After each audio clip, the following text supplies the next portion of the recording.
Oh, welcome to episode 9. We've had a new every morning. This is a time change, so it's still dark out. I slept like a ton of bricks last night, which is awesome, but I did have 2 snippets of dreams. This will be actually a short little call short little stream because the headlines from heaven today are rest and regenerate. Happy Sabbath. This is my favorite day of the week. Uh, for very purposeful reasons, my husband and I, with our faith community many, many years ago, started to decide to meet in the evenings instead of Sunday morning, which is pretty traditional. We did it for a couple of reasons. The first one, we just wanted to create space where the families that are worshiping with us could actually have a full Sabbath rest on a Sunday, because we had come from a tradition where we were training in a traditional brick and mortar style church, and we also worked full-time jobs, and we worked our fannies off on Sundays. We were doing all the setup, all the tear down, all the worship, all the children's church, all the everything. We were always exhausted and never really had a rest. And so when we were sent out, we were like, we need to make sure that we're having some style of rest, because we knew we were working. So that's why we've come to meet in the evenings, and we always start with dinner and then worship, and that's kind of our start to the week.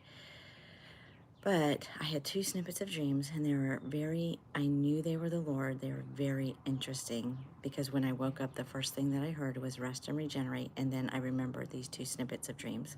So I went to go look them up. So I've been telling you that I've had a very intense week at work. I've had to really press into Jesus and really stay confident in his hope and unoffendable and all of these things. And yesterday was a lot going on one of our job sites. So the dream that I had, it was very quick.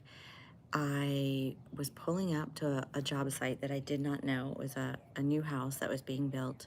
I was pulling up in a yellow car. When I pulled up to the job site, I saw my dad, my human dad, who we worked together in the natural, but I saw him standing at the front of the house carrying one single 2x4 really high up in the air. And he was wearing a red shirt, and he waved at me and he said, "You need to go home." And he turned around and walked into the building, and I said, "Okay." And I waved goodbye and I drove home. I thought, well, that is the strangest dream ever. And I started to go look it up. And a house under construction is kind of indicative of spiritual formation, spiritual disciplines. And my human father is representing the Lord. And red is representing new life.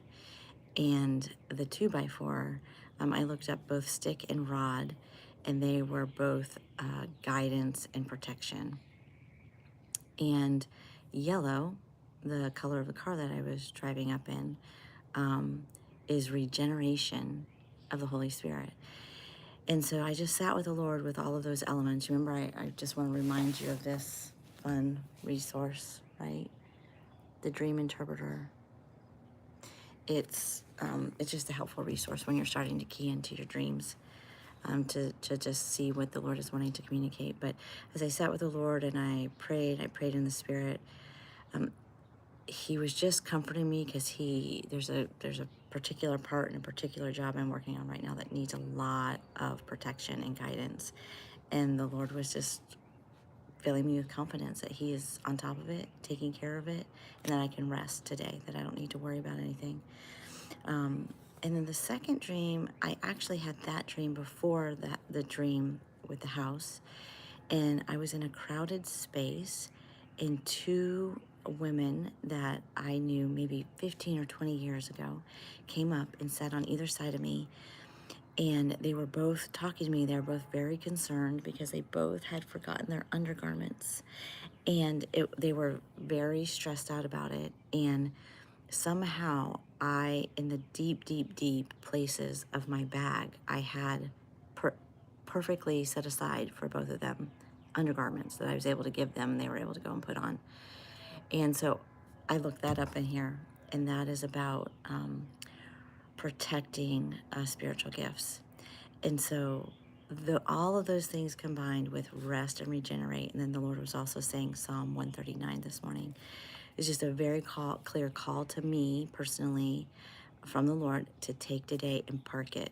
Don't do a thing. Don't run around striving. Don't even take 1 minute thinking about anything else except for enjoying his goodness. No striving. No talking on the phone. No, none of those things. Just rest. One of the ways that I like to practice my Sabbath is just being in the Word for the fun of it, not just being with God's presence, thinking his thoughts with him, not doing it for any other reason, but just to be with him. So yeah, I'm putting together my Sabbath practice today. What I'm going to do, I'm going to rest and regenerate, and it's going to be a wonderful day. So I just want to read one little snippet of Psalm 139, and then I want to pray over us. And we're not even going to go into Galatians. I'm just going to close the stream, and you guys are going to go enjoy your Sabbath. But it says, "Search me, O God, and know my heart. Test me and know my thoughts. Point out anything in me that offends you, and lead me along the path of everlasting life." And so that is what the Lord is doing today. He's testing me. He's revealing my heart to me. He's showing me that I need to rest. I really need to just rest and dig in with him. And he's speaking to me in my dreams about how much he cares for me, how much he is on top of the things that I'm concerned about. And he cares about the smallest thing and the biggest thing. So if he is caring about small, tiny things, you can be confident that he is on top of the really big, complicated ones too. So I am blessing you with the grace of our good Father in heaven and a wonderful Sabbath rest. So Lord, bless everyone connecting in on this challenge, the Cornerstone Challenge. Bless everyone just getting up for the day with a beautiful Sabbath rest, that we could feel light and confident in you and your goodness, that you see all things, you know all things, and that you're leading us. You're leading us carefully, you're guiding us. And if we would be sensitive enough to just listen and obey, we will just walk through all sorts of valleys, all sorts of challenges with your hope and with your light and your love. So thank you, Lord. We bless you, Jesus. We bless you, we bless you, we bless you. All right, so I'm going to release you. Enjoy your Sabbath rest day. I'm going to go enjoy mine. That is our headline from heaven. New every morning, rest and regenerate. All right, I'll talk to you soon. Bye.